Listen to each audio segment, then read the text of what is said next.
It's been over a year since the Ray-Ban Meta smart glasses launched in September of 2023, and it's been just over 11 months since I got my hands of them in January this year, and a lot has changed since then. I graduated, finished exams, moved jobs, etc. But what hasn't changed are the glasses sitting on my head, because damn, I love these things. I love these things so much, in fact, that I bought 2 of them. I mean, come on. Look at how cool those look. Over the last year, a lot has happened in this space, from a ton of new features, improvements to almost every aspect of the glasses, a lot of coverage in the media, both good and bad, and even more. You're watching Probably Hades, and this is my recap of the last year of the Ray-Ban Meta smart glasses.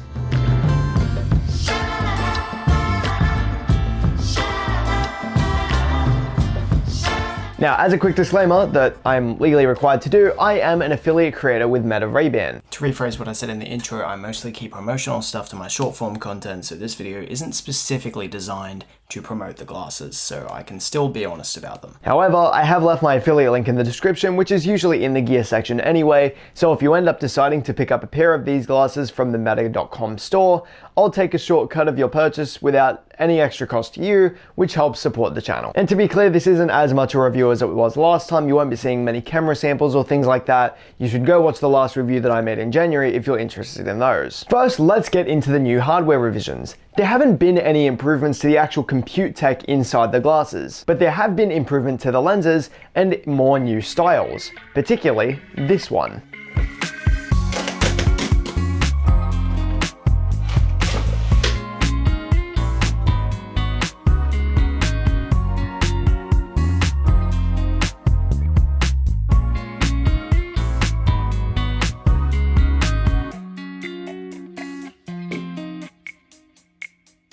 Only 7,500 of the shiny transparent Wayfarers were made available online, and they look insanely sick.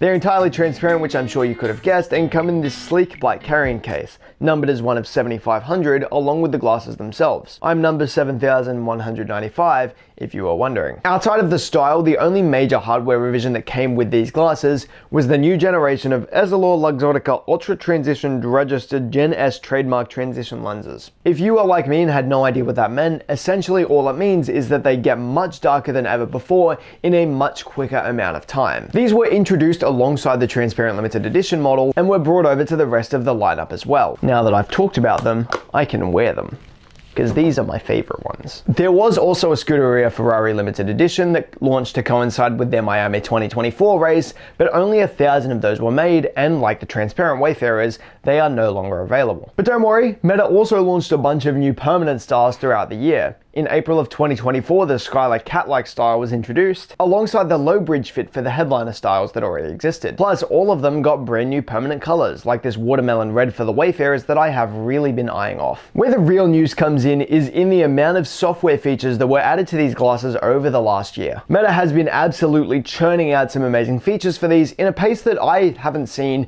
in a very long time. I can't imagine a major tech company giving us this many features without making us wait for a major software release. I'll start with the camera features, because while they haven't gotten many improvements, the improvements that they have gotten are pretty good. The Meta View app can now automatically improve the colors and add a crop onto your images to make them look even nicer than they already did. And if you don't like those additions, you can easily toggle them off for your photos. And that's really about it. They didn't do much. One thing I've also noticed on my trip in the lovely city of Sydney that has been announced, obviously pretty recently, is that now taking photos sends a notification to your phone with a low-res preview of the image, so you can get an idea of what it looks like in the framing without doing a full import, which is really cool. Obviously, Meta AI has been the biggest focus of Meta as a company ever since they started integrating it into every single product that they own, apparently. And I would argue that they are most useful right here on these smart glasses. At the time of my first review, it was comparatively pretty simple. You were able to ask general queries like you would with ChatGPT or Meta AI in the Instagram and Facebook apps, use multimodal AI for those queries in the US and Canada, take photos, ask for battery levels, general assistant queries. But fast forward to now, and it has improved tenfold. First off, multimodal AI is now finally available outside of just the US and Canada in a bunch of other regions, including Australia, finally. So if you're in one of those supported regions now, you don't need to do the VPN trick just to get access to it. But somehow Now, that isn't even one of the best features. I gotta read these because I'm gonna forget them all. We got support for setting timers and reminders, the ability to scan QR codes or call phone numbers displayed in front of you with a voice command. We got the ability to use the multimodal AI without saying look and tell me. We got the ability to send photos directly to contacts on your phone or through Meta's messaging apps. We got the ability to do follow-up prompts to Meta AI without saying the wake word again. We got the ability to send hands-free voice messages through those Meta apps.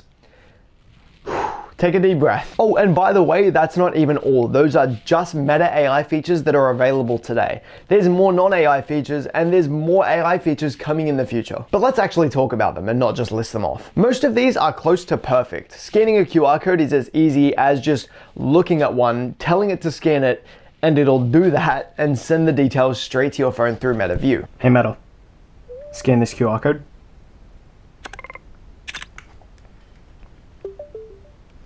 Link sent to your phone. Asking follow-up questions works as you'd expect it to. You can just keep asking questions after an AI gives you an answer. Hey Meta, give me a quick fact. The first QR code was created in 1994 by Masahiro Hara, an engineer at Denso Wave. It was used to track parts during the manufacturing process of vehicles. Give me another one related to Microsoft Windows.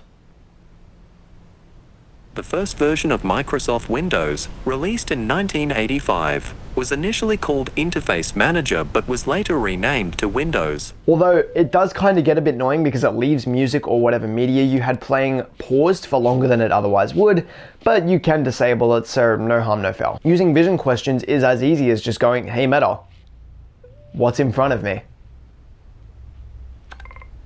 Without saying look and or anything like that. In front of you is a bedroom with various items, including a camera on a tripod and some personal belongings. Meta AI is easily one of the best selling points of these glasses outside of it being the most convenient camera and headphones that you will ever own. And I honestly wish it kinda had some better branding considering that the term AI seems to turn a lot of people off at this point. Sending photos to people through voice commands is dead simple as well and somehow works in Apple's own messaging app along with Meta's own platforms. With the only caveat being that it uploads the photos to Meta's cloud, copies a link and then sends that link. I'm honestly surprised they did all of that to work around Apple's limitations rather than just making it a Meta platform exclusive like they did with the voice messages. Damn, they got voice messages in this on my glasses. That's crazy. It's got to be on WhatsApp though. That's kind of crazy. The only real annoyance I have with the sharing features is that none of them work with Instagram DMs, which is the only Meta platform I use for messaging considering no one I know uses WhatsApp or Messenger outside of work. Timer and reminder support are even better than you'd expect them to be, and I found myself using them a lot more than I thought I would, even though there are some spots where I think it could improve. You can use either of these by asking the assistant to just set a timer or reminder, and they'll play an audible chime through the glasses speaker when they need to, along with a notification to the MetaView app, so you'll still know about a reminder or timer even if you take the glasses off.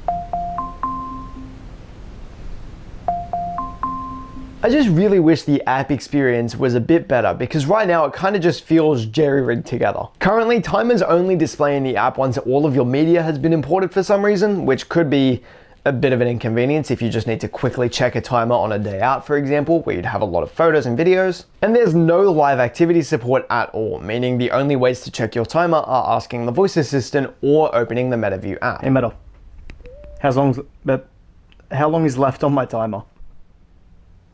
4 minutes, 2 seconds left. Reminders are even better and work as more than just a basic reminders app. You can ask it to do basic reminder things like you would with Siri or Gemini, asking it to do things like remind you to water the garden at 3:30. But you can also ask it to take notes and remember info like, did it remember that I turned the stone off? And then ask it questions like, did I turn the stove off? Even better, you can use the cameras to remember visual information like looking at a parking spot and saying, remember where I parked. And the natural language capabilities behind this are the best of any task app that I've ever used thanks to Meta's LLMs running in the background. The only real complaint I have, again, is that the app experience is not great. And I would love to see integration with something like Apple Reminders, maybe even third-party options like my task app TickTick. I would also like to note that while I'm sure the call a phone number through Vision works in the US or whatever, I haven't been able to get it to work with my own phone number. It just says it's invalid, even though it's Obviously not, because it's my phone number. And again, that's just the AI features. Some of my biggest complaints, like a lack of Apple Music support and a very short recording limit, have both been fixed over the last year with official Apple Music support and a longer 3-minute video limit, which I've never needed to exceed. And it's not just Apple Music that got support, with Amazon Music also getting official integration. So you can start your personalized station on both platforms by just holding down on the touchpad. Here's Hades Station. And I'm gonna stop before I get copy striked. And that's the same gesture you can use to start Spotify's AI DJ, which of course has remained a feature. And back to Meta AI, you can also use it to ask questions about a song, like what album it's from, what genre, who wrote it, who sung it, along with asking it to play specific songs or albums straight through the voice assistant. Hey Meta, play Darling I by Tyler, the Creator.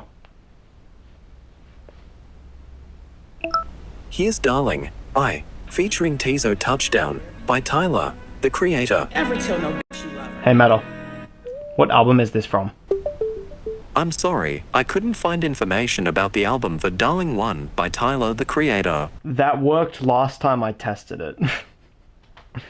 Oh, Meta. Outside of music apps, the meditation app Calm also got official integration, allowing you to start meditation sessions with only your voice. Meta also says that iHeart and Audible have integrations as well, but I can't see them in my MetaView app, so I'm not 100% sure if they're coming soon or if they're just currently region locked. One of the coolest integrations, in my opinion, that you probably won't be able to use is the integration with Be My Eyes. This integration with the Meta Ray-Bans allows people with low vision to instantly call a volunteer entirely hands-free through the glasses and start sharing their point of view from the camera built in, which is so cool. And for the cherry on top, import performance has improved drastically over the last year, particularly when the glasses are in the case and connected to your home network. Oh, and like I said, that's just what we have today. In the future, Meta AI will get support for live translation, along with support for deciphering and parsing video, which would let you ask queries based on what you're actively seeing, not just a still image. One of Meta's own demos was a user browsing through her closet, asking, hey, what outfits could I build for this, and I've got this on, and it was just telling her based on things that she was seeing. It was like, oh, that shirt that you just went past would have been nice with those jeans that are on the top shelf. God damn, this is so cool. One of Meta's more ballsy experiments with the glasses is their physical retail location, Meta Lab, which just opened in Los Angeles this month. This is a temporary location, but those locations with demos are easily the best way to experience wearable tech, particularly VR, AR, that sort of genre of tech. We saw how packed the Sydney Apple Store was when we went on launch day, and it was mostly people just trying it. And that's clearly what the main draw for customers is for this store as well. Except you might be willing to walk out with a pair of glasses instead of a $3,500 VR headset. Meta is dedicating this entire store to the Meta Ray-Ban smart glasses. There's no section for Quest 3 or anything like that. And it is a seriously cool store. It's about 100 times better than if a standard store just happened to sell Meta glasses. This is just Meta glasses. It is so sick. The entrance is decked out with a massive outline of the glasses, and the entrance arch fits the nose bridge. There's even a massive capture LED on the corner. The entire premise of the store is bringing you into the best environment possible to test out the glasses, with lots of things that you can take photos of, things to do, things to ask AI about, etc. I genuinely hope one of these pop-ups makes it into Sydney one day, and if it does, I'll be there. So you may as well hit subscribe just in case. Every photo or video you take gets sent to your phone, which you can use to share to Instagram or whatever, which I think is really cool. And I would love to see more demos that are able to send you something to take home with you. Like Apple for the Vision Pro could have you take some screen recordings and some spatial photos and airdrop them straight to your phone, so you've got something to look back on later. This specific store in LA is designed to immerse you in the local culture as well, honing in on the lowrider subculture of the SoCal area. With decals and props in the store, along with events that bring in artists and creators, photographers, and other personalities. Even if you've already got a pair, it might be worth going down to get your case customized with laser engravings, or to take part in the events that are very clearly designed to get the most out of the glasses. This specific store is part of a wider experiment to see if it's worth it to actually build these things, with the first one being a pop-up tent at Meta Connect, and the last one being in January next year, with a permanent shop-in-shop in Phoenix, Arizona. Hopefully it is worth it, and we get to see more of these in the future. By the stats of the Meta Connect pop-up, which saw 90% of attendees to the conference walk through the store and about 1 in 4 of them make a purchase, it's looking pretty good, although that demographic might be a little bit biased. And if you're a bit annoyed you missed out on the transparent Wayfarers that I'm wearing now, you can now go get them at the Meta Lab store until December. There's 30 available at the start and 10 more available every Thursday. One thing I have noticed over the past year is that Meta is seriously ramping up marketing for these. Especially since they started selling them on the Meta store in Australia, I've seen a lot more ads on social media, in physical areas, things like that. No TV ads though. These ads have a ton of celebrity cameos. Artists like James Blake, Anderson .Paak, and Tinashe have been artists that I've seen in these ads. This is absolutely leading to more general knowledge of them, and that is fantastic. More people get to know what they are and buy them if they want, and the people who don't want them know what to look for when people are using them in public, which is an overall good. You don't want people using these unethically. And with that extra knowledge of them comes more media coverage, both good and bad. Probably the best mainstream coverage these have gotten so far is their addition to Oprah's favorite things list for 2024. Considering her websites average over 70 million page views a month, and God knows how many people watch the show, these are inevitably going to get in the hands of even more consumers. However, there's a few pieces of coverage that haven't been great, most notably those Harvard students that use the glasses to link into existing technology by the way, for reverse face and person search to essentially create a pair of glasses that doxes anyone they look at. And another piece of coverage coming out of Australia is a study that shows that people used them while driving and took photos of people without their permission. Opinion time here. You can already do all of this and in way more terrifying ways with the phone that you carry in your pocket. Outside of the nothing phones, I haven't seen a modern smartphone with a capture LED facing the people you're capturing in a very long time. And we're getting phones with 100 times and even more zoom that would be much easier to use to take discrete photos of people without them knowing. Those face search sites become much more dangerous when you don't even need the person you're searching to see you at all. In the Harvard demo, they had to walk up to someone and start a conversation. And to be fair, that was a great display of how social engineering can work in the real world, but you can still do it with a phone. And when it comes to using these while driving and taking photos of other people, these are again things that are much more dangerous with a phone. The only difference is the camera, which is literally one button and probably the safest way to take photos and videos while you're driving. And again, it's much more dangerous to take photos of strangers when I can literally do this and pinch in 25 times, and that's on my phone. That's an iPhone. They're not known for their zoom. Get a Samsung or something and that's 100 to 200 easily. Now I'm gonna prove this point one more time. I'm gonna start a video on both of these. Do you see the difference? On that note, it's a fantastic idea for Meta to be making the capture LED a key part of the branding for these, because of all of that. If the idea of any of this in glasses is kind of terrifying, you should not be scared of the Meta glasses. What you should be scared of are the no-name brands on Amazon selling glasses advertised as spy glasses with cameras designed to be hidden and no capture indicator for nearly a fourth of the price. But with that tangent aside, what are my thoughts? I don't know if you could tell, I love these things still. Even after a year, the battery still lasts around the same amount of time on my head and around the same amount of charges in the case. And Meta has seriously shown their commitment to these with constant software updates and retail experiences. Although, it'll be interesting to see how they keep supporting them when next generations release. That'll be something I'll be keeping a close eye on. The only major concern I have at this point is that with more knowledge of them, specifically my government, the Australian government, might start over-regulating them, considering we're on track to ban social media platforms for kids under 16 in around a year. So that's fun. But again, I still cannot recommend these enough. These are easily my favorite pieces of tech that I have purchased probably ever. And that's what my year has looked like with the Ray-Ban Meta smart glasses, and I would love to hear your thoughts too. Let me know in the comments, do you have a pair? Do you want a pair? How'd they hold up? Was there something I missed? Just tell me whatever you want in the comments below. If you like this video, hit that button, and if you really like this video, maybe even hit subscribe. You can follow me over on the Meta apps, Blue Sky, and everything else with the links on screen and in the description below. If you want more videos, you can click over here to check out the last thing I reviewed with the camera, the DJI Neo, or you can click over here to check out my last review of the Ray-Ban Meta smart glasses, and that's more of an in-depth review. Thanks for watching, and I'll see you guys next time.